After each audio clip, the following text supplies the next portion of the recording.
आज आपण सगळ्यात सोप्या पद्धतीने चॉकलेट रवा केक बनवणार आहोत। खूप सोपी पद्धत आहे, झटपट तयार होतो आणि कोणीही सहज बनवू शकेल।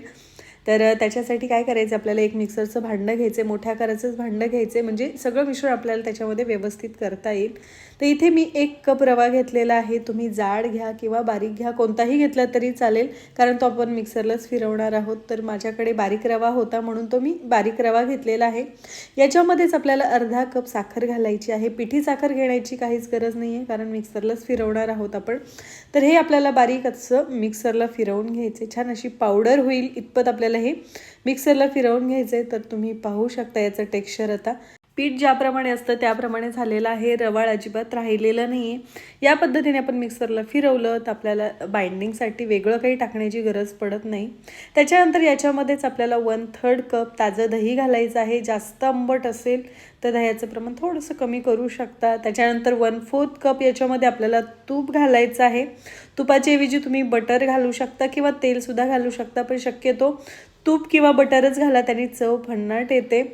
याच्यामध्येच आपल्याला कोमट दूध घालायचं आहे। तर मी ते अर्धा कप दूध घेतलेलं आहे, त्याच्यातलं थोडंसं दूध मी सुरुवातीला टाकणार आहे आणि हे आपल्याला मिक्सरला आता फिरवून घ्यायचं आहे। एकदाच सगळं दूध टाकलं तर भांड्याच्या बाहेर येऊ शकतं, त्याच्यामुळे थोडं थोडं टाकलेलं आहे। परत राहिलेलं दूध आपल्याला टाकायचं आहे आणि मिक्सरला फिरवून घ्यायचं आहे। तर हे मिश्रण आपलं तयार झालेलं आहे, एका बाउलमध्ये आपल्याला काढून घ्यायचं आहे। सुरुवातीला तुम्हाला हे पातळ वाटत असेल, पण आपला रवा अजून फुलणार आहे, तो फुलल्यानंतर याची कन्सिस्टन्सी व्यवस्थित होऊन जाते।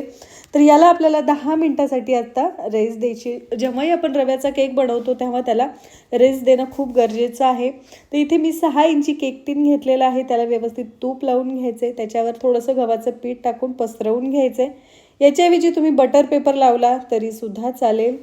हा केक मी मायक्रोवेव्हमध्ये बेक करणार आहे, त्याच्यासाठी आपल्याला मायक्रोवेव्ह अगोदर 180 डिग्री सेल्सिअसवर प्रीहीट करायला ठेवायचं आहे। प्रीहीट होतोय तोपर्यंत आपण आता बाकीची प्रोसेस करू। तर आता 10 मिनिट झालेले आहेत बघा, आपलं जो रवा आहे तो फुललेला आहे।